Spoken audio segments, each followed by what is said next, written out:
Inside Story Uganda, real source of political updates. In Rutete sub-county. And from The Independent, the old man, Andrew Mwenda. Very nice to have you. My privilege to be here, sir. And from Kira Municipality, and the frontliner, the Honorable Ibrahim Ssemuju Nganda. Very nice to have you, sir. Thank you, Charles. Thank you. Gentlemen, we'll hit the road running. I want to start with you, Andrew Mwenda, and say you listen to the president and you have had many interactions with him. He speaks very strongly about his performance, the performance of his government. He speaks very strongly about where he sees the country going, but the realities on the ground, and of course Uganda has now officially joined the BRICS the alliance, which many will see as a slight to the West, particularly the United States. What do you make of some of the highlights of the president in his address to the nation and the realities of the year 2025, which is a year of political campaigns and the early start to elections for 2026? I'll put it like this. You see, Museveni has had 40 years almost now. In a few weeks, he's going to make it, in the next 3 weeks, he's going to make it 39 years in power.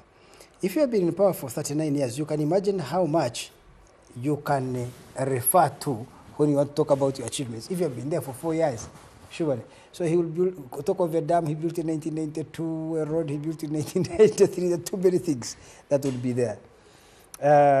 So he has a very good history behind him. But I don't know if Museveni will talk about the things he has done in the last 5 years. Because this is the 5th year. He was elected and sworn in 2021, right? So this is his 4th year. 3rd year? Fourth year. Yes, this is the 4th year. 4th year is ending in May. We should, exactly. So we should, I think he should give an account of what he has done in those years. What really has government of Uganda done? Because I think that as he progressively ages, he gets tired both physically and intellectually, and his ability to retain control over the state affairs has significantly diminished. And because of that, the development of Uganda has ceased to be a cause. Now it has become a process.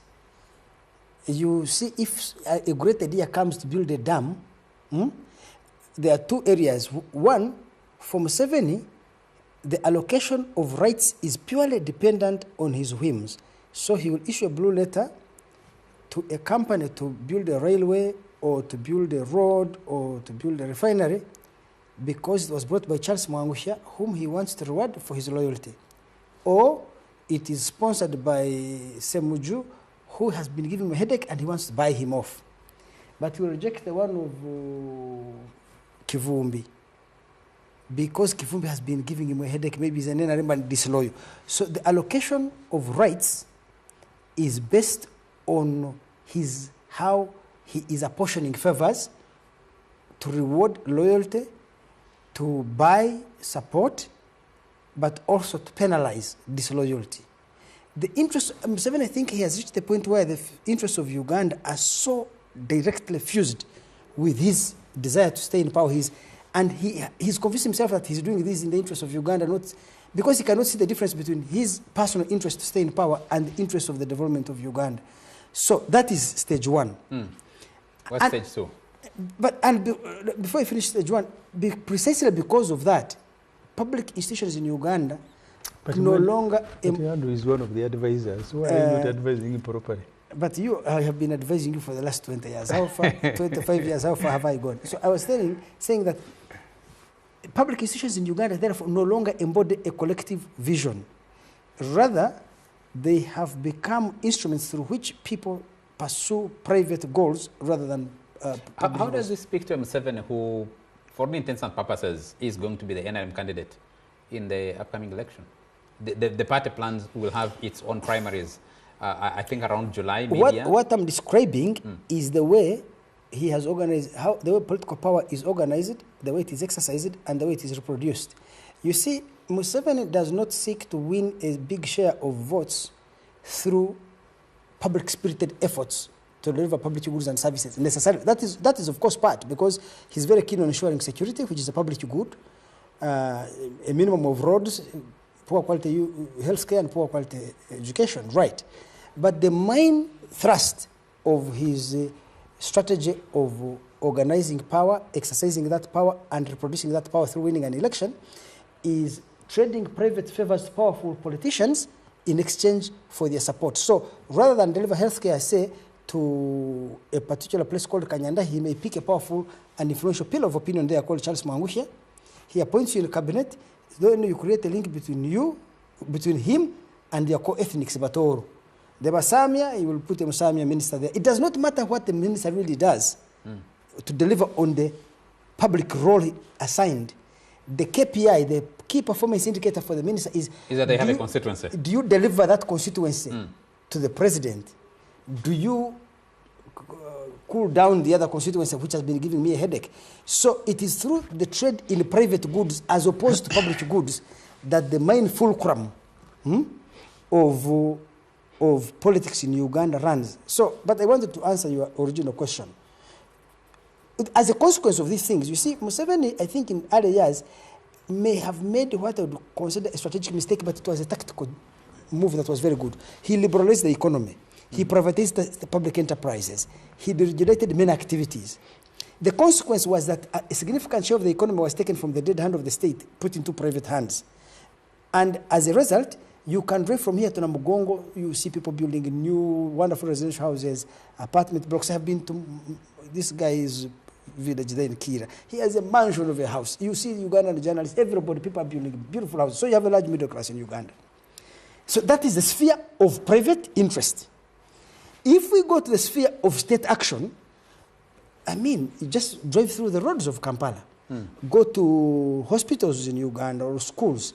The public services, even routine services like garbage collection, issuing of driver's licenses, well, maybe that one has improved. But so many other routine functions of the state are characterized by extreme incompetence, corruption, indifference, apathy, foot dragging, laziness, name it. So we live in this bifurcated world where the sphere of private action has a lot of dynamism, and that's why the economy has been growing, and the sphere of state action has become, with the exception of national water, institutions like Kawedemu, which they want to destroy, UNRWA, which they have already broken down, and maybe NSSF, with the exception of a few public institutions, most of the other institutions are characterized by extreme incompetence and corruption and incompetence. Did you see Museveni speak to that in his speech? Yes, but you know, Museveni also knows of this crisis. I don't think he has the administrative and managerial competences to resolve it. In any case, even if he had them, his politics of allocating power and privilege in order to win political support undermines that project. What about Ssemuju? Let me come to you. A New Year's speech, end of year New Year's speech, in a campaign year, should speak or indicate what direction the country and the politics will take in that particular year, which is this year, 2025. I mean, the Electoral Commission is rolling on with its roadmap towards the next election. You have the update of the voters register starting 20th January. You have internal party processes, and especially those in the party you subscribe to, the National Resistance Movement, expected, I think, around mid-year, June, July, most likely. Did you see from what the president was saying, someone setting the agenda for a campaign? If he did, do you see that as a winning agenda, or you subscribe to what Andrew is saying, describing him that the other is just a consequence of what he has done? The two don't speak to one another, do they? Thank you so much. For me, for starters, what should we expect in an end-of-year message?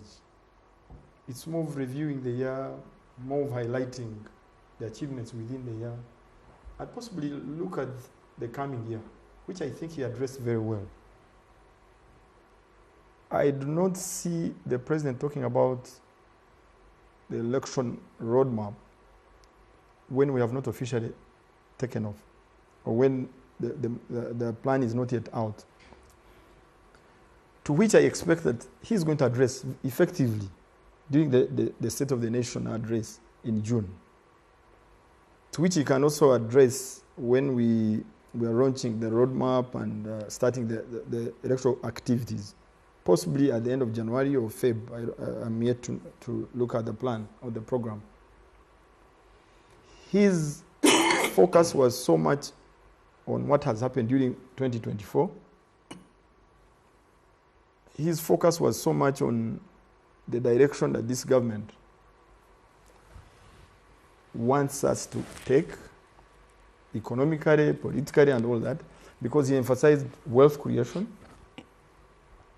to which, in my view, he addressed that factor effectively, because we should also appreciate that towards the end of the year, he visited most of the regions to look at the progress of parish development model and wealth creation. And during the state of the address of when he was addressing the nation on 31st, he more or less brought out the challenges he found in the field, which actually impact the ordinary person. To an ordinary person in the Antonde, that's what they wanted to know. How is the president going to address the issue of animal theft? And he said he was banning police bond. Exactly, but where was he coming from? Can the president ban This police is bond? what he picked in the field. Yes. Can the president ban police bond? I need to check what the law says. We have lawyers here, they can help us.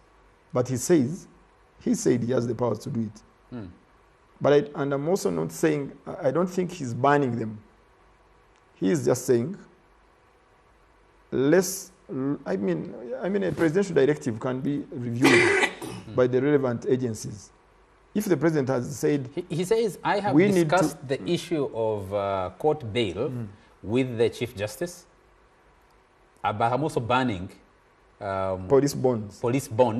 Because he was even very specific. To thieves he said, who are ready for trial. Yes, he said, I'm banning police bonds because Uganda police is under my control, internal affairs. So I think he could be having the powers. I didn't look at the law when I was coming here, but I believe he has. But the question is, was he speaking to the ordinary Ugandan? My concern is so much, was the president speaking to what we want to hear as Ugandans? Not necessarily what the likes of Nganda and others and the Chivumbis, I know they have not spoken, but they might look at his speech, not have touched what they expected of him. But in my view, he touched what we expect as Ugandans. One, he emphasized wealth creation and highlighted the challenges that he found. And one of the challenges which he addressed effectively is animal theft. Because we're talking about wealth creation, we're talking about giving PDM money, we're talking about this money supporting farmers or families to start up enterprises like rearing goats, pigs, cattle and all that. And imagine I borrowed 1 million and bought goats, put them in like a small compound or in my small acreage, and then somebody steals these goats. This person, after stealing, I report to the police. Possibly I have a hint on who he is, and they arrest him. In no minute, this person is released because, of course, the 48 hours requirement, legal requirement. And then he comes back to torment me. He has taken I borrowed the money, he took the goats that I bought out of this 1 million, and he has been released. And the investigations are taking so long. Now the onus is being thrown to this individual, the victim, to prove that actually so-and-so is a thief. Yet for him, he has given the indication, he has given the time when why he thinks this person should be arrested and all that. So I think it is very unfair to the victims. It's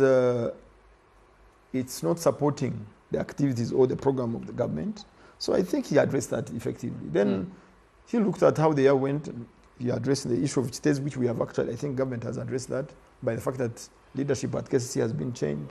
He looked at all those issues. So I think he addressed the matters that we would want to. The management of KCC, it was caused by the president himself. That is a matter for another day. I believe this must have been discussed effectively. So today we are discussing, did he address it? Did you see in him a candidate pitching for the next election? He's not yet a candidate. He's a But sitting president. You know as well as I do. President Yoweri remember- Museveni will be Honorable a candidate Ssemuju, once the electoral system. Honorable Ssemuju, you are a member of the NRM, are Yes, you? yes. In the party, you do not yet have any alternatives for candidates. And you can bet. That's a public opinion. But the process has not started. The roadmap for NRM is not yet out. We have to wait until the electoral commission, the party electoral commission rolls out this program. And then we see who comes up. We don't know how many are coming. But as of yesterday, or as of 31st, President Yoweri Museveni was speaking as the president of Uganda, elected for 2021-2026. He was not speaking as a candidate. He will speak as a candidate Ibrahim, once the process is done. Ssemuju, Nganda, the year 2025, Dr. Kizza Besigye is still in Luzira. I think he returns to court on Tuesday. Yeah. Next week, so another Christmas and New Year spent in Luzira. And I believe you either listened into or you have read what the president presented, particularly on the question of bond, specifically for thieves. And Honorable Ssemuju talks about it. Those thieves who are stealing cattle, who are stealing coffee, who are stealing other things like that. The president says, I have banned that. I've had a discussion with the Chief Justice about bail. It's been a debate that's been running for quite a bit of time, and I don't see winners between the executive and the judiciary on how to manage bail. It's still hanging over there. But the major questions that surround what the president says he can do or can be done and the economic realities as we enter into this new year. I had advised the FDC when I joined fresh from the media against the routine briefings. Because with the routine briefing announced and known on a calendar, even when you have nothing to say, you begin looking for it. Because the country knows that on a Monday the FDC will have a press conference. So the only thing that is certain is that there will be a press conference, whether you have something to say or not. So I had advised against them. This particular address of Museveni falls in that category of someone who must routinely, at the end of the year, 31st December, give a speech, even when he has nothing to say. And Look, he's been doing this for the last... Yeah. So even when he has nothing to say, he will bring his wife, sit her here, and then they will face camera and attempt to say something. That's why Andrew was evaluating Museveni, not the speech. I didn't listen to the speech. I have read all of it in the New Vision today because he told me we'll be discussing it. Even Museveni himself, he downgrades it. He says his major speech will be on January 26th. But routinely, he must have an end-of-year speech. What does he say in the speech? First, maybe because he's surrounded, I think one of the daughters is a bishop, the one who came sprinkling Parliament recently.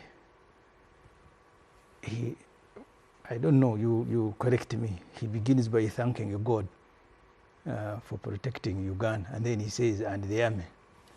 But rarely does Museveni thank God, because that takes away credit from him. But this time he starts with God, the army, other agencies, and so on and so forth. And then he briefly speaks about security, how he has crushed the ADF, how he also crushed a scheme by people who were organizing demonstrators, and they wanted to kill them, and then accuse the government of killing demonstrators, akin to what happened in Kenya. He said even that one. So he's speaking to the Gen Z's demos in Kenya. Yeah. But he doesn't want to speak about the protest in Uganda. He doesn't want to give them a high profile, so he addresses them in passing. And then the subject matter of this particular speech, stealing of livestock and crops, and the issue that you have mentioned that I have now banned police bonds. But the Constitution says someone shouldn't stay in a police custody beyond 48 hours. So why do you blame police? The Constitution says you don't stay there beyond 48 hours.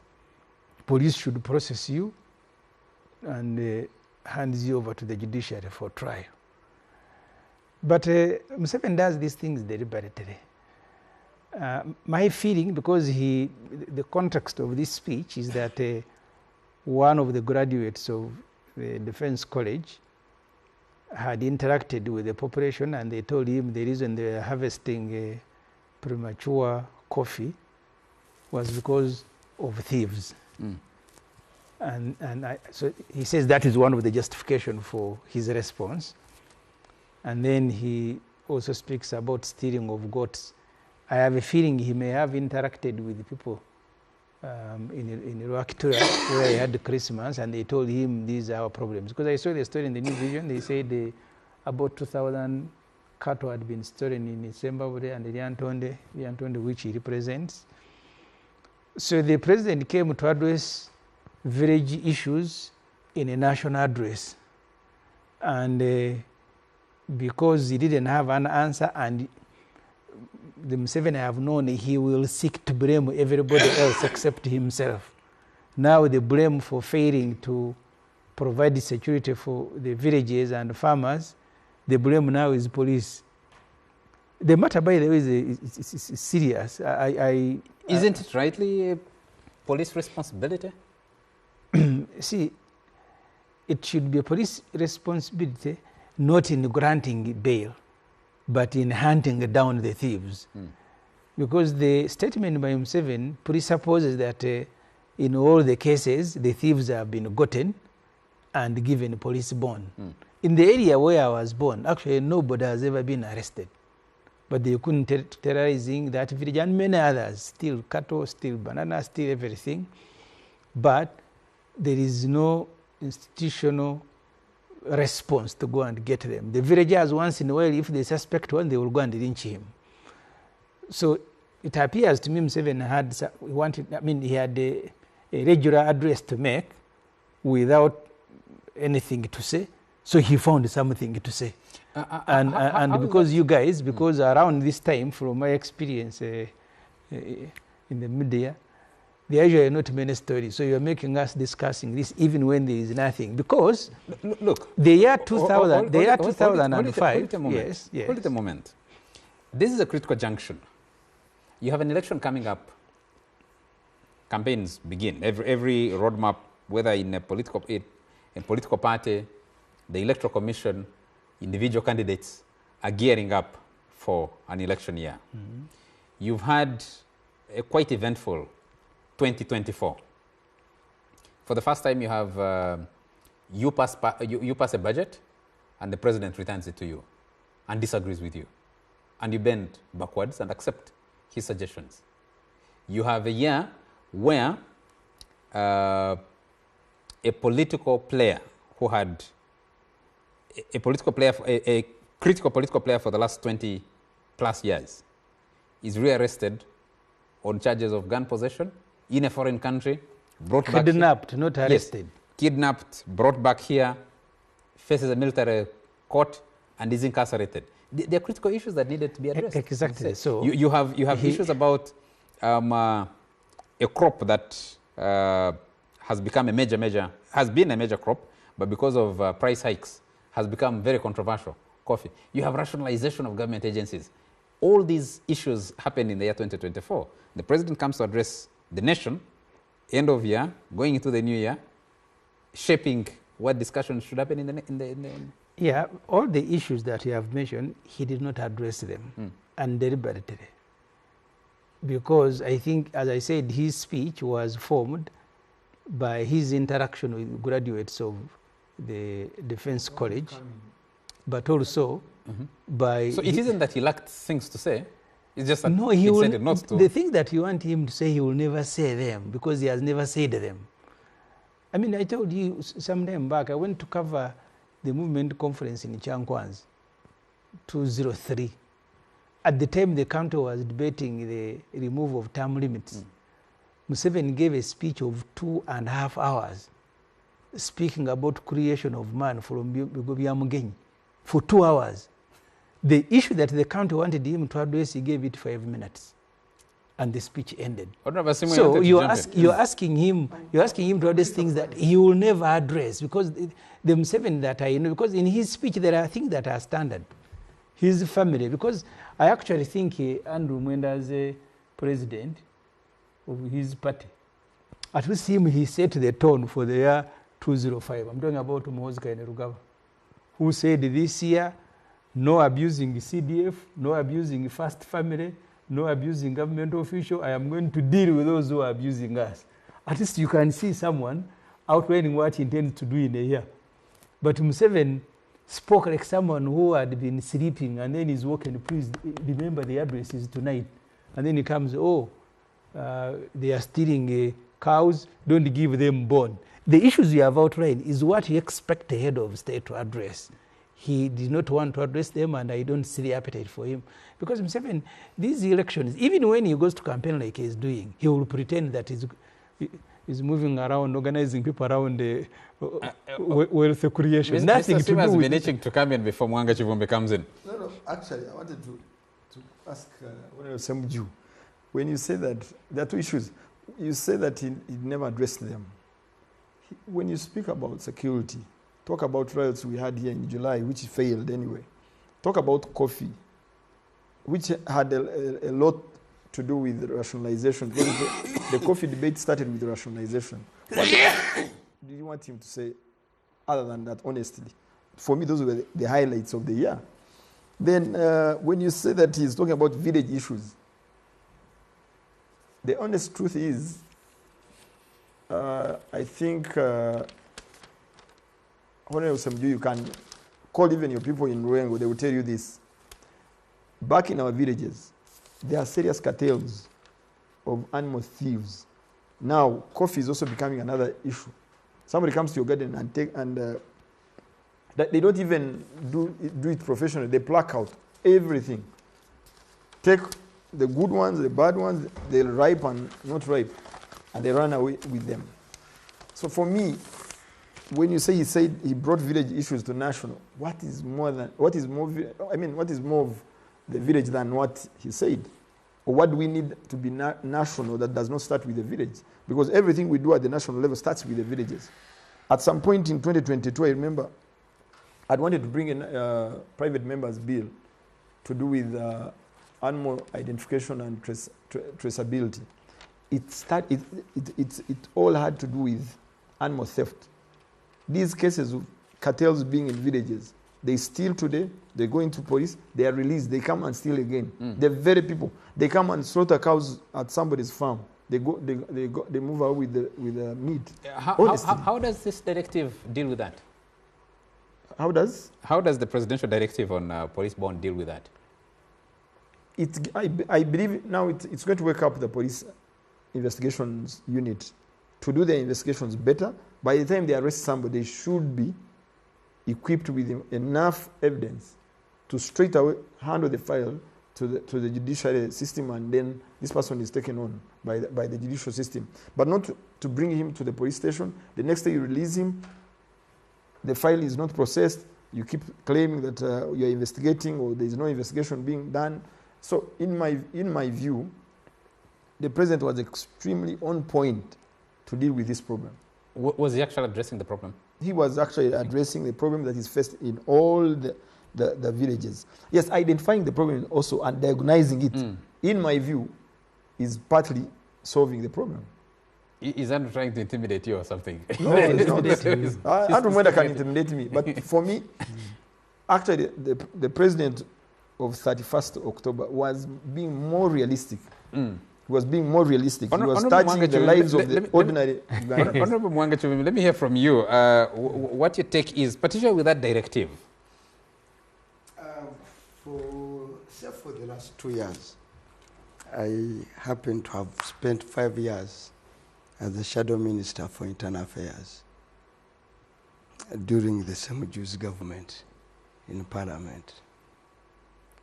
The issue of animal theft not just animals. If you speak to people who are in poultry, okay, they literally sleep in poultry houses. If you speak to people who are even in boda, good enough, you know a lot knowledge about boda. I do. How many get hit by kataimbwa, and how many get killed, and how many bodas get stolen? It will amaze you. Now, the question of stealing this animal, especially, forget about you who have farms, especially in the central region, where people are having this one cow, two or three small farmers. It has been literally wiped out. And those livestock were very, very critical. In poverty alleviation, in catering for education. Because once you lack school fees and go to ENOS, you say, I'll pay you in December, my animal is about to give birth. My animal is about to give birth. And that happens. So there's been even outright theft, breaking into houses, has been an issue. But he nearly got to the point and then mixed it with politics. The question, I've been following cases in my constituencies whereby even when you pass through the villages, they'll tell you who are the thieves are. They'll tell you, we believe Andrew Nganda is part of... He's a thief. the thief. No, but of course, Andrew doesn't stealing steal... goats. He doesn't steal goats, steal other things. But I'm not saying you. So they'll tell you when you pass, I'm just giving an example of the old man, he won't get hurt. They'll tell you in the village, if you pass there, and the question is, why didn't the security apparatus peek out, the judicial system peek out? Now, two things. All MPs here have been at one time called by voters to say, my person was arrested, don't intervene, just give me money. I know what else to do. They tell you, don't call the DPC, don't call the state attorney, don't call the magistrate, but you just give me money. Money to do what? To bribe. Whom do they bribe? They bribe the state attorney, they bribe the judges, they bribe the CID to write falsified And the prosecutors. and prosecutors. The president was very near, and this is a huge problem, was almost spot on. But then, as usual, he spoiled things by getting, because we are near politics, his biggest worry, the president, as going to this election, are the number of youth who are going to vote. Actually, if he doesn't defranchise them, okay, and he doesn't manipulate through this coming voters register, because whenever you go to election, look for this whole trinity. I always call it Holy Trinity of NRM, and assess whether the president spoke to it. The first one is votes of voter intimidation. How do you intimidate voters, including the arrest of Dr. Kizza Besigye at this critical time, could be part of a scheme to scare people and intimidate the population, that if Dr. Kizza Besigye can be court-martialed, how about me? How do I dare? Okay? Andrew Nganda is an example. When he was still Andrew Nganda, the one I went to school with, and was with the monitor, he suffered a lot through these schemes. We have, Who said they we have a suffered a different lot? model here. No, this one is... witness. This Nganda here is... This is refined. This is refined. This is refined. So how does it deal with vote intimidation? The second thing, which you have to monitor for those who want to, is outright vote rigging. That one for another day. But there is another one, is voter bribery. He knows the only reason why we had a 72 trillion budget in the last financial year, which has now come down in the budget framework to 50 what? 57. To 57. Okay? Is because he was building a war chest. And at every turn of election, there are shoulder compensations, shoulder projects that come up, the likes of, I don't want to mention, you know them, that take so many billions. I'm yet to study the supplementary schedule, which has been brought, to get to know who was paid of the 2 trillion that they had to generate. To pay, to out of the 3%. I have an interest on who I think Honorable Ssemuju is now his responsibility to look at. I'm now deployed elsewhere. But all that money literally, and always an increased classified expenditure at this budget and next year, you will be amazed by how the classified expenditure is going to go high. So all this is to build a war chest for vote, and as Andrew tried to talk about it, voter bribery ranges. The ordinary wananchi can be given 10K, 20K. Then there are these other opinion leaders that are given contracts. He knows I was asking him, he sits in the finance committee. We are now dealing with a group of people who don't want to pay tax. They come for tax waivers, and people come to even waive tax for VAT. VAT, you say now, I collected the money from Andrew Nganda, I don't want to remit it to government. Okay. So, you have all those other things. Therefore, the Museveni that was talking about bond was the Museveni that had identified the right problem and then tried to achieve it. Because he's searching. Going into a campaign without COVID, an outright campaign without COVID, what other justification will he have to stop Uganda and to freely associate? You remember, at every election in Uganda, you either have a Kalangala action plan, you have a Chiboko squad, you have crime preventers, there will always be some quasi-militarist, coercive group that will go out there. You remember Kakoza Mutale, I think he was with the Kalangala action plan. Yeah. No, he's very old. He's very old, he can't do anything. He's out of public life. He's out of public life. But there was Kalangala action plan, Chiboko squad. There was a year went to Mukunde late, a group that beat people. Okay? So you could imagine, sometimes it is ESO, police, or the maybe last election. Now, is it possible that he spoke the way he did because paid very little attention to the politics because he feels he's managed the political position? No. Or challenge to him? No, you see, he's managing the political elite. But the actual position to Museveni is at the grassroots. Is for the unemployed youth. And these guys, I live in the villages, and you have to be careful with what he's doing. He knows sometimes what these lazy street officers do. They go, like people are watching Man U, Arsenal. They do a chido.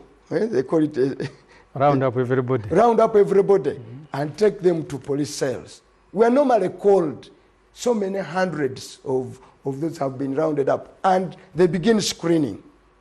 Now, quite often that results into a bond. Now you are saying all those youth should stay in. So please, and for me, that's another Museveni that wants to again go after the youth because he fears they're not on his side, wants to intimidate them, and that is the vintage Museveni that is so mean, and he has failed to be a statesman when it comes to election. He has always stayed that mean man who jumped over dead bodies to go to power, and he thinks he can retain power through that one. That is the Museveni, the real one. So the real one that spoke about the police bond is a Museveni that is fearful, that there is a population out there which he can't control. How do you intimidate them? He's been trying through court martial, through all these other things. So he's been at that's a common script, and he has been at it. Ssemuju should have been aware since the Arab Spring. Who was he speaking to? Who? You think? Yes, who was he speaking to? He was speaking to these young people, trying to intimidate them. Exactly, that's what is going to happen. So for me, I think They that were was shaping. M7 that identified a legitimate cause, that, like poverty. For example, at every turn when you have 1 or 2 years to go to poverty, Museveni will to a country. To elections. To election. Museveni will to a country in the name of wealth creation, to Lembeke, to what, at every turn. Therefore, he enjoys poverty. Because out of poverty, he gets legitimacy to a country and do everything. That is routine. And can you believe you want to go and assess PDM and you go to Menda's farm? And you go to the vice president's farm to see how PDM has performed, like he was doing. You go to a speaker's farm to say, I want to go to PDM. These are farms on state oxygen. The moment you switch it off, there will be no farm. There was Andrew, let me come back to you. To put the speech into context, this is an election year. Do you think the president spoke to an election year? Well, you know, I am not connected to the vast majority of Ugandan voters who are peasants, and I don't think massaging their egos is what is going to transform Uganda, because a lot of what the president was saying, I would imagine he has better political instincts than me. I'm not in electoral contests. Because if the president of Uganda is talking about the stealing of goats and hens, and that is his responsibility, and trying to stop police from issuing bond, really is that the future of Uganda? I would think that in 2025 the president will be talking about what are the big issues that Uganda is confronting? Youth unemployment. How do you handle that? 2, what is a big issue? Uganda is being stuck with 70% peasants. I need to look at the census results. I think they will come out tomorrow. I need to look at the census results. How many Ugandans depend on agriculture for a livelihood? Let me tell you, any country where a significant share, 70, 80% of the population depend on agriculture for a livelihood, will always be a poor country. The process of development is a process of transition from agriculture to industry, which is also occasioned by the transition of most people from living in rural areas to urban areas. So if you're talking of structural transformation, and I do not know anybody in Uganda or in Africa here who talks a lot about structural transformation more than Museveni, this speech does not address structural transformation. That's a strategic goal. What it talks about tactical aims of how you manage a peasant goat, police. Little thing, I'm telling you, Museveni has really depreciated. You see, Museveni, the politician, has robbed us of Museveni, the intellectual. Because now the politician must pander to these small little things. Let me talk about PDM. What the heck is PDM? People, it is not true that every human being on earth is an entrepreneur. Entrepreneurs are very few in any society. I'll give you an example. If you want to know why a country is poor, look at what share of its population is self-employed. In Uganda, about 80% of the population is self-employed, or 85%. In America, it is 7% only. In Japan, maybe I think 2%. Most people work for Toyota, Nissan, Honda, big companies, Toshiba, whatever it is. Microsoft, Google, and stuff like that. So if you have everybody employing themselves as a shoe shiner, or for that matter, a peasant on a small farm, it tells you that that country is poor. So we should be talking of how do we create farms, FIRM, and farms, which are large estates, which can absorb excess labor out of agriculture into industry in urban areas. The president, when he's talking about markets, I realize he doesn't even understand what the market is. He thinks a market is the number of people you have. A market is purchasing power. Belgium maybe consumes more textiles. But 20 years ago, Belgium used to consume more textiles. Belgium, one small little piece of a country in Europe, more than the whole of Africa combined, because our incomes were very low. So if I'm a textiles manufacturer, it makes sense for me to focus on Belgium with 7 million people than on the whole of East Africa with 200 million. So I should tell you that when I listen to these Museveni speeches, I can understand where he's coming from. As the president of Uganda, he must address himself to the existential realities of the vast majority of his population. The problem is that the vast majority of that population and their interests cannot be transformative to the country. So if you get money as PDM and give it to these peasants, it's not true that you will create Microsofts there. Maybe if that money, which they have sent every year, they send 2 trillion? 1 trillion. 1 trillion they send to those peasants. If they invested it in infrastructure in Kampala, to make the most innovative citizens of Uganda be able to move quickly from home to office and back. You see, there's something we call man hours. If I am a peasant producing cassava in Kanyandahi village, for 1 hour, for a whole day's work, the total value I may produce on my farm may be 2,000 shillings. That is very low levels of labor productivity. Labor productivity is output per unit labor input. If I'm a computer engineer seated here in Kampala, I have a young friend, David. He works with, I think, an international firm somewhere in America, but works from Uganda here. In a day, he can create value worth $10,000. Which person do we need to incentivize to increase the pie called Uganda? Is it the guy producing 2,000 shillings per day or one producing $10,000 per hour? Exactly, something like that. So how are we investing in the kind of infrastructure where transformative investments can take place and draw that excess labor out of agriculture that is producing 2,000 to come and maybe produce 50,000 per day or 100,000 per day by working in a serious factory? So I honestly believe that Museveni is no longer thinking about the strategic goals he used to think about of Uganda. He's thinking about how do I stay in power today, tomorrow, and the other day. And it is. So do you think by that, by your very analysis, do you think he achieved that in his speech as a potential candidate in the next election? This is what I'm saying. When I read through the speech, I look at the issues dealing with, I find them small issues of goats here, bile there. I could go through them, but they are small issues on a flood here. But what of, okay, 2025, in the next 5 You're still watching NBS Frontline on NBS TV, and I have Mpuuga Chivumbi. He represents the people of Butambala County in Parliament. We have the Honorable Enos Asimwe. He represents the people of Kabula County in Yantonde District. I have Andrew Mwenda, Chief Executive Officer at the Independent. Kanyanda. Yes. And I have Ibrahim Ssemuju Nganda, who represents the people of Kira Municipality. Let me run from Ssemuju. Yeah. What are those big issues that you think should shape the discussion for this country? And number two, you're a member of parliament.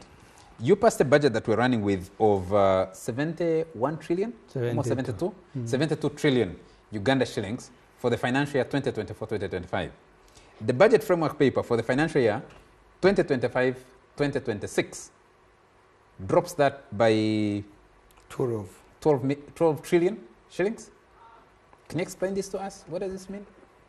No, you see, the budget performance report is what will tell you how much money we have as a country. And we did say that when we are making a response to the budget.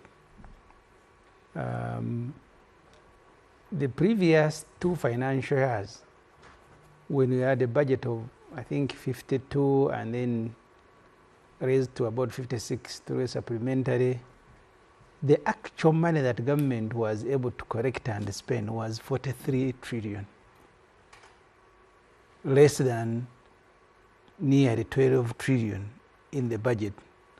So on average, Uganda has been spending, collecting and spending through borrowing, through local revenue, just about 43 trillion. And this is what we argued when we are, but when you have people like Enos, even if they bring a $1 trillion US budget, they will say Uganda has it, and they are the majority in parliament. Because the actual money hasn't changed much. URA will always correct less than 27, about 27, 26, and then the rest you are borrowing. But to create an impression that the economy is doing very well, you exaggerate the budget. So when you drop it significantly like this in an election year, no, it will increase. What are you trying to say? Usually the draft, they will bring it when it is raised, because even the one of 70 trillion started as 52. Yeah, they will increase it, because now they will say we don't have this. Okay, you include. So everything will be included in the budget, but there will be no actual money to finance it. The issues that you have raised earlier, and I don't want us to lose them. I have said this and repeated myself 100 times. If you want to grow a country, you choose things that you are going to do and focus and direct all your energy and resources towards those things. I remember one of the clips I interacted with about Dubai, with people in Dubai saying, Nigeria has resources, but they are poor. For us, we have leaders and we are rich. Because they took a decision progressively from the Emil, the father of the current leader, that you're going to build our country around the 4 pillars: trade, tourism, transport.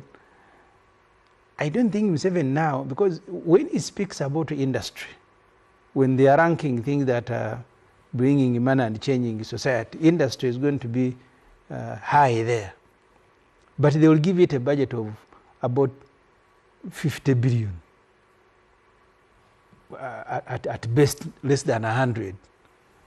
They will tell you tourism is bringing in total, with everything included, hotels and so on, about 5 trillion. And then they will give it less than 200 billion in a budget. We've been discussing tourism in the parliament and on all platforms. If you have roads in Kampala broken like they are, it takes someone. The other day when we were going to bury my father, people who came to the burial told me they spent 2 hours getting out of Kampala between Nakasero and Kyengera. 2 hours. If you are a tourist going to Kasese, so you land at Entebbe, you are tired from America or from Europe, and your destination is it Kanungu, where they are Bwindi. And you're going to spend 3 hours from Entebbe to Kyengera, 4 hours. I told you, because people go to Rwanda and Ugandans will keep complaining, those who are in government, who are marketing Uganda, they have the highest population of gorillas, but Rwanda is getting more money from them. One time we had, was called Wekesa. And he said Egypt gets about $4 billion from River Nile. Egypt. 7 billion every year. Yeah. 8 billion. Yeah. And for us, we are getting nothing, almost. Why? Because in the mind of Museveni, and I don't want to attack his intelligence, because Museveni is intelligent, extremely intelligent, but he's selfish. He does these things deliberately. So in his mind, he seeks to market Uganda. He seeks to market animals as if it is the only thing that people can come to see about Uganda. Because if you have a capital city, the other day I was in industrial area. We're talking about promoting industry. I was in industrial area here in Kampala. You need to park and then begin walking. You come to industrial, because my constituency and the Honorable Namoses, we share the Namambe Industrial Park. Mwenda's friends have done roads there for 15 years. Just that small place, you can't fix roads there. And for you, that is your industrial park. I visited the one of Rwanda some time back. You want to go and see it again. So the focus of Museveni, and then he gives Magora 700 billion. That Magora... to build the pathogen economy? Yeah, that Magora is going to be selling drugs to Africa. I mean, but even Kenya is doing the same thing. He has given these guys of Chira Motors now 430-something billion that they are going to sell vehicles. And they have produced only 80 for, I think now, this is the 7th year. So that's why I said that Museveni is intelligent, but he's selfish. He does these things deliberately. And that's why he will not address them, the major issues in his speech. In his address. He will address goats, because that's what's going to excite the Antony, that the president has spoken about our goats. Now you are in trouble. Those who are our animals, not specifically. Yes, I mean, even if they are not being stolen, you can combine all the animals. So when you say to them, what transformation will they cause to those villages, apart from paying school fees? If you have a voter here who says the Nigeria-Bulindo road is impassable, our MP only sticks to national issues, nothing local for us, the voters. That contract of 18 months was signed by a Chinese company to do that road. But I am told they are behind schedule by 4 months. But I don't want to focus on a road just because it goes in my constituency. Because those who are speaking about this road come to Kampala to work. If a road in our in our area is a solution, then we should be staying there. We should be addressing, because people who come to Kampala from Nigeria every day are more than nearly those who are staying there. So that's why to focus on national issues is more important than local constituency, petty, gauty issues. I don't want to do what Museveni is doing. So this address, and I don't see Museveni improving, because now his focus, he has spent a couple of months now, is touring goats, touring pigs. Let me go to Andrew. And then he says, and he keeps contradicting himself. You need to listen. You need to listen to Museveni when he was starting PDM. He said Operation Wealth Creation did not work. They were giving these things to themselves. Now I want to take the money to the people. Now he says, oh, no, Operation Wealth Creation actually worked. UCDA is bogus. That's what he says in his speech. So let me first take this message from Ronald Kesi Mugisa, who says, I've been following Andrew Mwenda's debates on the social economy of our country. I wish he was given a Minister of Planning and Economic Development. He's a strategic thinker and well-informed. Andrew, you talk about the big ideas. Wasn't Suruma sacked? You outlined what you think are the major issues that are driving global economies in this year and going forward.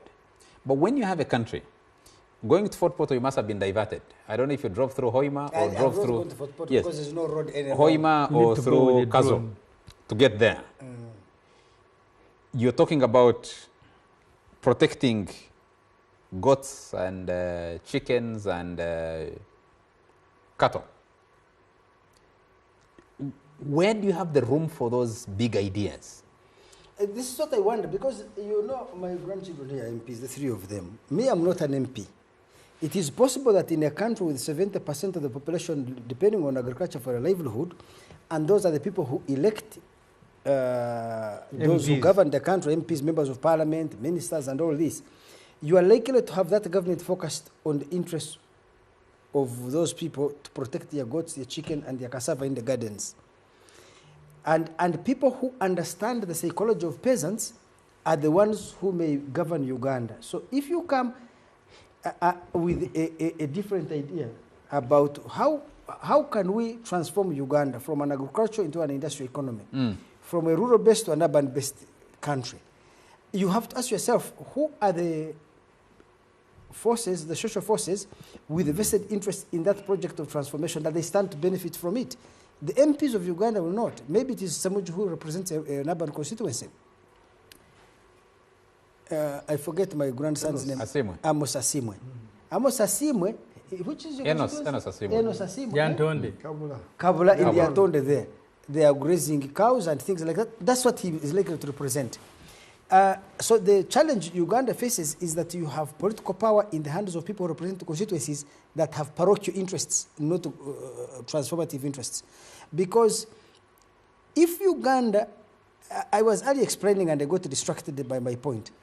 You see, I see Ugandans coming from Nigeria, 2 hours in the morning, they're stuck in traffic. 2 hours in the evening, they're stuck in traffic. So those are 4 man-hours lost. Not of a peasant on a farm who's producing 2,000 shillings, but of a Ugandan who produces value worth thousands of dollars per day is getting lost. But that is not all. Remember that people who use creative genius, high levels of skill, they need the right environment for them to tap their intellectual and skill talent best. So if you are stuck in jam for a whole 2 hours, you reach office when you're stressed, so you cannot be as creative as you'd be. But when you pass through potholes and garbage and the craters and all this water, muddy water, and your car is so dirty, it makes your psychological state worse for you to be creative. And then you have to spend a lot of time in the garages buying new shock absorbers. Uganda spends a lot of money. Washing vehicles every morning. Yes, Uganda spend a lot of money importing spare parts from Japan, enriching Japanese. And Museveni knows this. By the way, if you talk to Museveni, he's perhaps the most knowledgeable about how much Uganda loses value. So you are getting your most skilled citizens failing to work and spending a lot of their money, their time in garages, in traffic jam, and then buying Japanese second-hand spare parts. It's a disaster. So I ask myself, with all these MPs, what is Uganda's strategy to fix those areas of the economy that are the most dynamic, that give us the greatest value? And let me tell you a figure. 75%, rather 65% of Uganda's GDP is produced in 3 districts, Kampala, Mukono, and Wakiso. 75% of total tax revenue is collected here. So if you fix Kampala, Wakiso, and Mukono, special infrastructure, and the people who work here, you can add 3-4 points on GDP growth. Uganda's GDP cannot grow as fast as one would expect because of lack of infrastructure. I just returned from India on December 23rd. I used to go to India in the early 2000s. India did not have infrastructure. This man Modi, in 10 years, yes, they're building airports, railways, highways. The country is supercharged for change. I think because they are competition with China. Who is the next superpower? Because America is on the high road. That's your wish. Without a doubt, I don't think America can compete with the Chinese and the Indians in terms of every single thing you can think of, especially the Indians, because China is losing its population. So anyway, the point I'm making is that I don't feel like Museveni and his group are thinking about the future of Uganda, and this is a problem. Even when you deal with the Chivumbis and my grandson Ssemuju here, they have zero clue about the kind of Uganda, because their quarrel is about what Museveni has failed to do. We know what they are against. We don't know what they stand for, because I'm waiting to see a politician who comes and says, this is the vision of Uganda we see. How do we transition most of our people from rural areas to urban areas and from agriculture to industry? What kind of education and skills do we need to impart upon them, and what are the investments? What infrastructure do we need? Let me give you another thing that's going to happen in the next 2 years. Uganda is running out of electricity. Next 2 to 3 years, we'll be back to load shedding. For you Why? to because the rate of growth of electrical consumption in Uganda is about 11-12% per year. Our total installed capacity is 1,820 megawatts. Even if you put every single thing to work, the maximum we can produce is about 1,400, or even less, because Karuma has 600 megawatts installed capacity. It can't work 24 hours. It can work for about 2 hours at 600 megawatts. But even when you do it for 2-3 hours at that level, it pulls a lot of these broken little islands into the turbines and they block it. So you have to produce less electricity than the installed capacity. So if you are going to solve Uganda's energy problems in the next 10 years, you need to be setting up the next 3 or 4 Ayagos with 500 megawatts, 700 megawatts. If you started to do a contract on a dam in Uganda, a dam of 600 megawatts, the minimum it can take between the time of the concept to the time of completion, a minimum of 15 years. How long did Karuma start? Karuma started in 1998. I was a reporter writing about it. Bujagali started in 94. It was finished in 2012. Karuma started in 98. It was finished in the year 2022. Ayago will be finished in 2040. Because but, Andrew, you have many conversations. You have had many conversations with President Yoweri Museveni over the years. And his children. These conversations, where do they end? What are they supposed to achieve? I mean, why are we having this conversation today, and to what end? Especially knowing that the election we're going into is most likely will end in a very predictable Well, Museveni will stay there, and Uganda's pace of change will be so slow. In 2015, Allen Kajina invited me, when she had just been appointed the executive director of UNRA, to chair the investor roundtable on the Jinja Expressway. 2015. It's now 2025, 10 years later. They have not yet even hired a company to build it. Construction was supposed to begin. But the money we borrowed. The money is even being taken back. The money from ADB, from the EU, and after from paying all the interest on it. Yes, because I think somehow Uganda things can't take off. I don't know whether you need a military regime to come and dictate that things must move at a particular pace. It's 10 years. They have not even contracted a company. Now, what happened? Government of Uganda came and said we are disbanding UNRWA. But the contracts the international financiers signed were with UNRWA. And they said the Europeans, and I think ADB and the French Development Agency, they said, okay, but since the person we contracted with has been disbanded, we have also withdrawn. So now the project may begin in 2035 when Museveni is running for his 20th term in office. I'm telling you. But the repeated launches or announcements about that project has been winning elections, hasn't it? I don't know. Museveni wins elections, I told him, by protecting the goats in the village and the cassava gardens. He's written it in his speech. Because those are the voters. Because the people who will perhaps benefit from that expressway, standard gauge railway. Let's watch if they start it. It has been, you know, if you look at Uganda's debt, they say debt to GDP ratio. There is about 2.3 billion that has always been there as part of our debt because of the standard gauge railway. Yes. And we launched the standard gauge railway with East African partner states. All of them How many years ago? are ready. All of them have. Are ready. For Yes. us, we have not yet even laid one pole. I mean, it's just a disaster. So perhaps, Enos here, this is what I want guys to tell me. How do you fix these issues? There is a company from Britain called Colas. They came here and offered us money, $288 million, to fix all the roads Colas had done in the 60s and 70s. The project was supposed to begin in 2017. Now it is 7 years. It hasn't started. It moves from this procurement, IGG, DPP, what is it called? Attorney General, Solicitor General, approvals, this comma here, there. I'm telling you, these Kampala roads will not be done for the next 500 years. What would you tell the people in who use that road, the Kampala Muvende Fort Portal Road? I don't know. That section between Mitiana and Muvende. So let me tell you, for me, 2017? Museveni would have solved this problem this way. When I was a little boy, this is the worst days of Milton Obote too. We could drive from Kanyanda, you go to Kasese, we board a plane, you come to Entebbe. There were daily flights of Uganda Airlines to Fort Portal, rather to Kasese, to Arua, to Gulu, to Soroti. The other day I was at Gulu Airport because they had closed Karuma, so I went by plane to Gulu. People should see the airport. I think this place studio is larger than the terminal building there. It was built in the 1950s.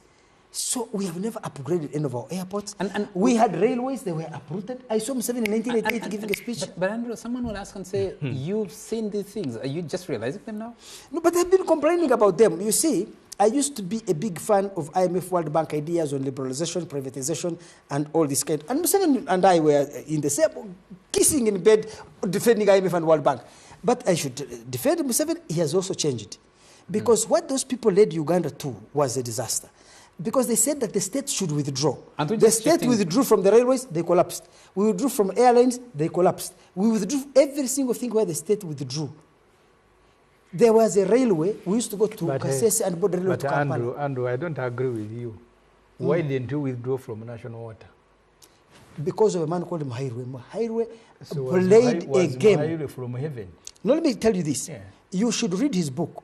There was pressure from IMF, from World Bank, from Minister of Finance of Uganda, Mutabile, Kithamakas and others, to privatize National Water Storage Corporation. There was pressure to get rid of NSSF. I'm telling you. Don't defend Museveni. The party, the 6th Parliament and the 7th Parliament, the Professor Ezra Surumas, were telling him no country can develop when your banking sector is foreign owned. Yes. What did Museveni do? He followed Mutabile. And he said it at Keith's burial. He said, I made a mistake. Instead of listening to, at Mutabile's burial, he said, instead of listening to Suruma, there are two factions. There was the Mutabile faction with Keith Makanis and Chris Kasami and Suruma. And Damon Kitabire and I think Lawrence Kiza. Then there was the Suruma Kionga faction who are saying, no, state control. And Museveni himself admits that he made a mistake. He sided with, he tilted the balance in favor of the Mutabiles.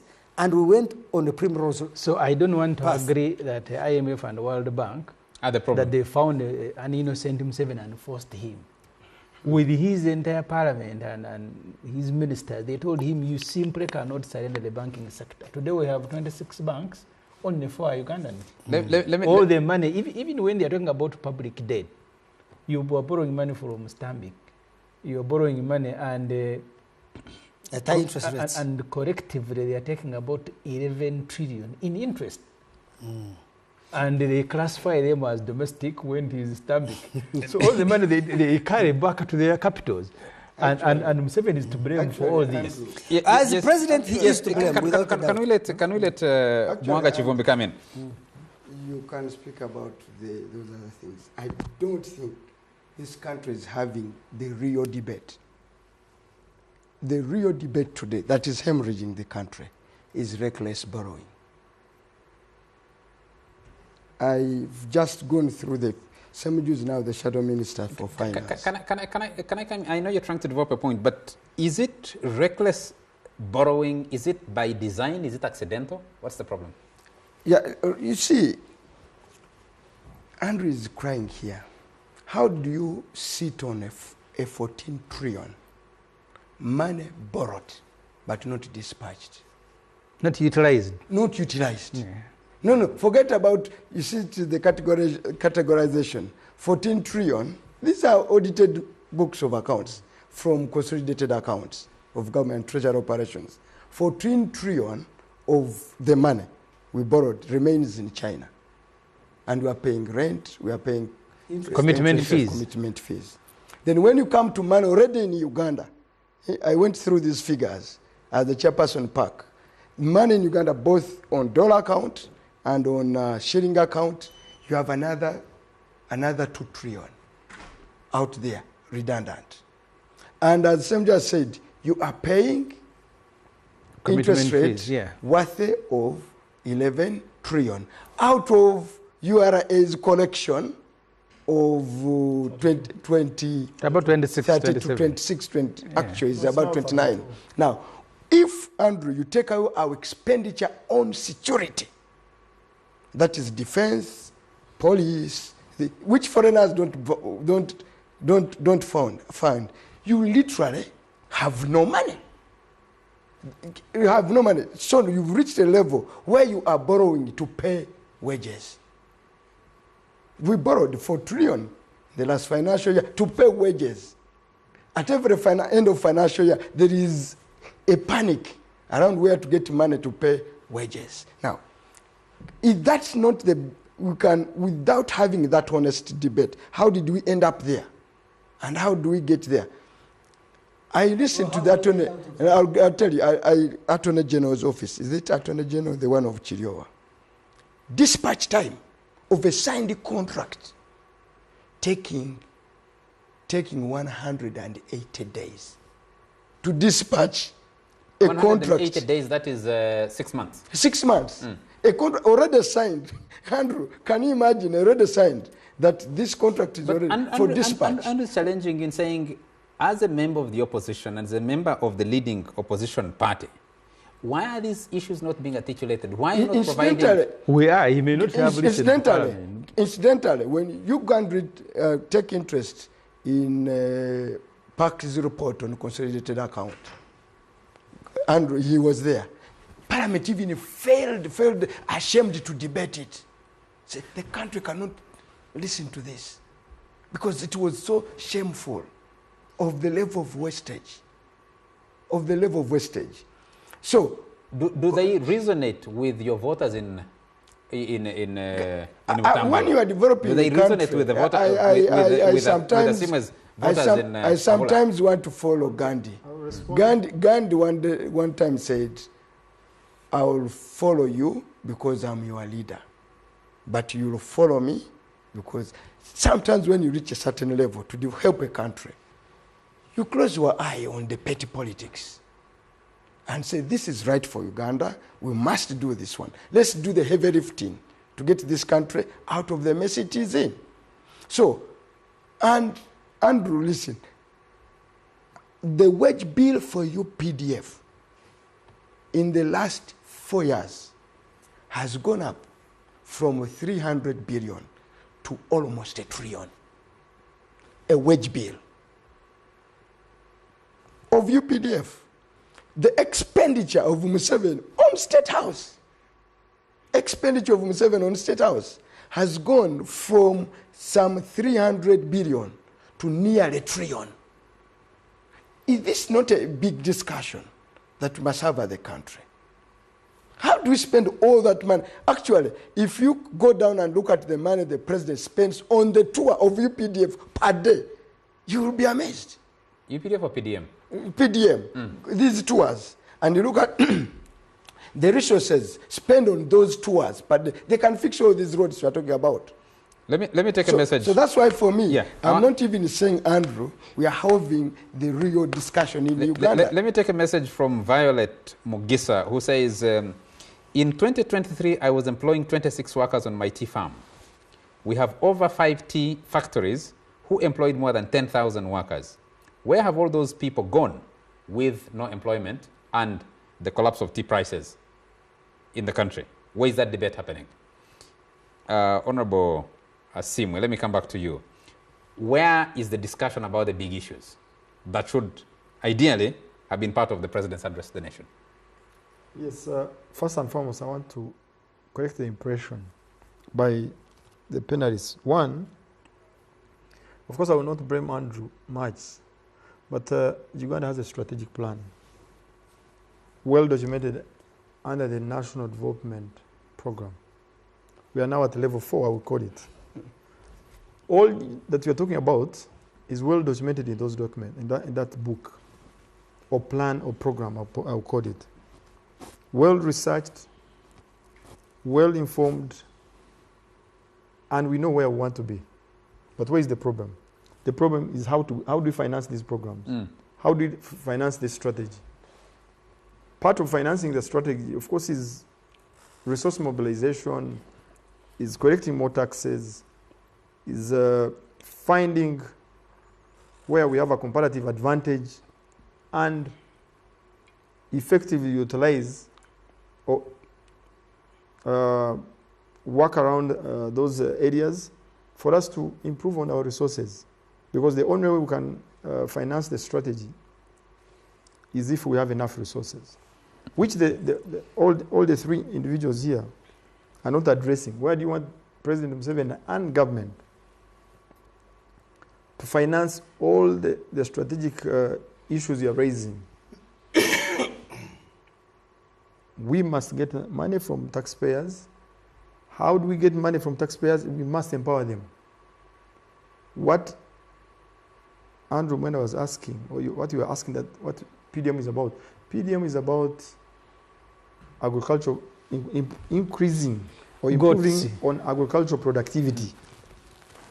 PDM is about empowering these locals, because statistically we are saying, wait a minute, 38% of Ugandans. PDM discussion in a big debate. Why don't you allow me finish?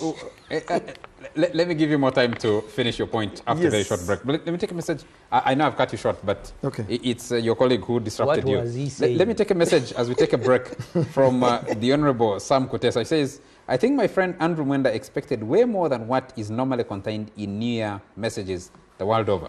I hope he, like me, listened to the messages of other world leaders. None of them were policy or political statements. There are more appropriate occasions for those. What is wrong with addressing issues that concern villagers who are 90% of your country? It's straight knowledge that all politics in the final end are local. The elitist statements being made tonight are high-sounding rhetoric signifying nothing. That's from the Honorable Sam Kutesa. I'll take another message. Someone says, let me just, my friend Andrew Mwenda tonight has a canny resemblance and sounds like the vintage Andrew Mwenda of the mid-2000s. Is he a limited edition clone for NBS Frontline 2024 show? Good and honest submission so far with informed mannerlists. Men enjoying the show. Thank you for the comment. I also take one more message here. Who's this from? It's a fairly long message. I don't know if, Aaron Ainomjisha from Kashonji, Chirhura district. Isn't PDM supposed to target those Ugandans who don't earn Uganda shillings 1 million per year? Most of the people the president has visited to assess PDM performances are successful farmers, including Minister Byamukama and the vice president. PDM has been politicized. Even the PDM secretariat itself is now divided and fighting for supremacy. Ugandans don't need cash donations to get out of poverty. We need infrastructure, enabling policies and leaders who plan based on people's interests, not leaders' self-interests. Meanwhile, as Kashonji people in Chirhura district, we humbly remind President Museveni that his pledge to tarmac Ruhumba, Kashonji, Kashwa Road is still unfulfilled. Over 10 years now, Aaron Ainomsha, I don't know what those people in Mitiana and when they would be saying with the road there is moving. A contractor. The only problem is that the contractor is almost not doing the road. Muhimbo Edward in Kakumiro says, Andrew Mwenda, isn't that hypocrisy of the highest order? You who has been blowing Museveni's trumpet as if all is well is the same castigating the way things are moving. What has gone wrong? Muhimbo Edward. I have another message here I'll take. In this night's NBS Frontline talk show, veteran journalist Andrew Nganda has made the points. He speaks on things that are supposed to drive our country and the world. In the show, Nganda is criticizing President Museveni while offering alternatives on what the president can do or focus on for the betterment of our country. Meanwhile, opposition's Honorable Ssemuju and the MP for Kira municipality is, as usual, criticizing Museveni. President Yoweri Kaguta Museveni, one or two more, and then we'll roll back into the discussion. And I want to come back to you, Honorable, in a bit. Someone says, if the strategic plan is in place, how did PDM and Mpuuga come into the budget? The plan is just for ticking boxes. That's an opinion. PDM and Mpuuga. Adam Luzindana in Kayunga District, Buyinza. Adam Luzindana in Kayunga District says, as we begin 2025, I think it would be better talk about President Museveni for pursuing a foreign policy strategy that has helped to boost Uganda's foreign direct investment, boosted Ugandan tourism, promoted regional peace and stability, but also ensuring peace and security of our country. Personally, I thank General Museveni for you. Okay. Happy 2025 to Honorable Mwanga Chivumbi, Andrew Nganda, Ibrahim Ssemuju, and my comrade from the Antonde, Enos Asimwe. And thank you for appreciating the show, Adam Luzindana. So many messages, I don't know which I can pick. Yes, let me take from John Ken Luchamuzi, the man, president of the Conservative Party. The president's recent admission that police other than the judiciary is under him is evidence that police harassment of political party players today is at his command. There is no law stopping them from action. Today, every aspect of life is in shambles because of bad governance. The time is now to address bad governance. John Ken Luchamuzi, the man, president of the Conservative Party. He hasn't retired. James Alemi says, Happy New Year, best political show in Uganda. I am not quarreling with my MP this year.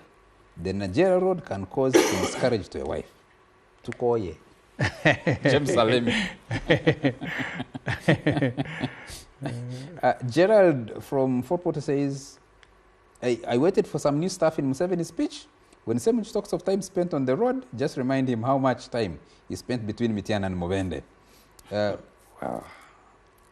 That one I read already. Let me come back to you. Let me just take this from Julius Ankunda, who says, thank you for the vibrant discussion on the Uganda as is, not as imagined. However, beyond the litany of lamentations, what is the way forward?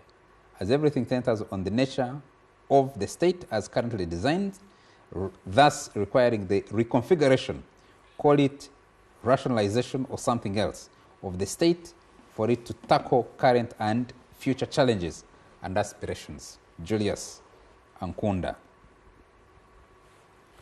Wow, Andrew Mwenda's analysis is remarkably objective. This is arguably one of Mwenda's most impressive and balanced discussions on a talk show in the last 2 decades. Are we witnessing the return of the old Andrew Mwenda, known for his independent and unbiased perspectives? Simon Byamukama is asking. The chairman of the Electoral Commission? No. The other one is Simon Byabakama. This is Byamukama. Yes. This is Byamukama. Okay. Honorable Enos Asimwe, let me come back to you on 2 quick things. One is those strategic ideas. You had just started on it. But number 2, what do you make of the president, President Museveni and the government? You see, even before you ask that question, what question was I going to ask? About the strategic plans, there are simple things that even if you are a rabid supporter of this government, you will be uncomfortable with. We are now in the budget processing. They are supposed to bring the first draft called the budget framework paper, which they brought, but align it with many other things, including the budget came. It is now followed by the plan, and I've been told Parliament is about to sit to approve the plan. But they were supposed to have made the budget according to the plan, but they made the budget now. The plan is following. No, that's not true. That's true. But Parliament is going to be called next week Yes. to approve the Ma'am, so let me correct NDP this. Please. 4. We have a plan in place that is still running. That is NDP 3. But it has been improved on according to the current needs. To create, And it create create NDP now NDP 4. It NDP 4 expired. is what we're going to pass. But even this NDP 4 that we're going to pass in, I think, when Parliament opens next week, this is a plan that has been discussed at all levels, right from local councils to even Parliament. We had an engagement with National Planning Authority, I think before Christmas, to discuss where we think they have not done better. And we put in we gave them our input, and they came with a final draft. It's this final draft that we're going to pass once we go back to Parliament. So I don't think it's true. But are that these plans... the budget framework that we received on the 17th of December is not aligned to the plan. No, it's aligned to NDP 3, Which is expired. which is expiring once we approve No, NDP just 4. it's not that. It's not dependent on you passing Plan 4. This one expired. But It has also- not. It expires on the day we But we also, take Amos, on. Are we, Even- even are we if- discussing... No, even if Anos makes a No, case he for was trying to- no, Yes. He for was that trying to development confuse plan, viewers. the NDP plan 3 was implemented at only 16%. No, I don't think that's true. No, that is it. At I- only 16%. Honestly, I do not have the statistics of We are now implementation. telling you, we read the things. No. It's not that I don't read. We're on the same committee. You know what you're saying. I It understand. is 16% implementation, and at a success It is in a report Okay. that he Now, can I signed go- himself. can I- where he signed. 16%. Now he says, I don't know. Now you are saying No, the no, no, NDP no. 4. Can you let him make his point? Anyway, my point again, let's specifically on this issue. When you have a plan, you must have resources to support the plan. It's what causes government to actually get the other 38% out of poverty, because what PDM is actually doing, it's more of increasing agricultural productivity. It's more of getting more farmers into the money economy, and the more farmers that come into the money economy, the more taxes we can fetch from the agricultural sector. And we must also appreciate the fact that Uganda is an agricultural country. The biggest percentage of our people survive on agriculture. How best do you want government to actually pull these people out? Andrew raised the challenge that we always tend to scatter around. If almost 70% of your revenues have been collected in Kampala metropolitan area, Kampala, Wakiso, and Mukono, is your investment matching that? You're concentrating the resources, where you're talking about the PDM, to the 70% of the population that's stuck in poverty. When you have a jam, clogging in the city center. Actually, that answers him very well. Government is trying to take away the burden from these 70% in Kampala to make sure that even the rural population contributes to the national resources. Because they cannot, they're already poor. How do they contribute to the national resources? How do we tax them? We have to first empower them. How do we empower them? So you How do we empower them by empower them? abandoning Kampala metropolitan. Listen, how do we empower them? We have 4 factors of production. They have possibly land and capital and all that. We all appreciate that capital in Uganda is the most expensive factor that we need to deal with. Giving them cheap money is another way of helping them to utilize the land that they already have, produce more for the market, and then possibly collect the taxes that will deal with all the challenges that he's talking about. We cannot be begging all the time. Actually, Nganda one of your voters mentioned IMF and World Bank messing up our strategic direction. It's because we went to them begging. We didn't have our own resources. By the time NRM came into power, there was our tax collections were minimal. So he had to rely on this. One of your voters in Kabola sent a message here earlier, which I read. He said, farmers in Kabola don't need money. What do They need services that can enable them make their own money. Where did that debate get lost? Okay. My question is again to that person. You need services. How do we bring these services to you? We need taxes. Where do we get taxes if you are not in the money economy? If you are only producing milk for your family and that's it. If you have you cannot even sell a goat to the market. How do we get money to deal with the person selling how do we bring the services to you? The person selling milk makes a good example. He cannot sell. They need to be facilitated to keep their milk fresh for longer. They need protection from fake drugs and acaricides. Yes. Yes, thank you so much. All that you are talking about needs government to be empowered itself. How do you empower government? You need taxes. That's my argument. My argument is that you want services in the Antonde, but you are not taking anything to the market. So where do we get the money to bring these services to you?